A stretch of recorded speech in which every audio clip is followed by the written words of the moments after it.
হাতে নেই চিরাচরিত লাল ব্রিফকেস, নেই আমলাদের বাড়তি আনাগোনাও। সকাল 9:45টার দিকে সাদা শার্টের ওপর কালো কোট পরে 2025-26 অর্থবছরের আয় ব্যয়ের ফিরিস্তি তুলে ধরার আগে গুলশানের বাসা থেকে বের হন অর্থ উপদেষ্টা।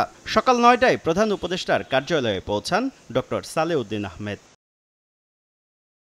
প্রধান উপদেষ্টার সভাপতিত্বে তেজগাঁও কার্যালয়ে সকাল 9:30টায় শুরু হয় উপদেষ্টা পরিষদের বিশেষ বৈঠক, যেখানে প্রস্তাবিত বাজেটের নানা দিক নিয়ে চলে আলোচনা। 3 ঘন্টার বৈঠক শেষে অনুমোদন দেওয়া হয় প্রায় 7,90,000 কোটি টাকার প্রস্তাবিত বাজেট।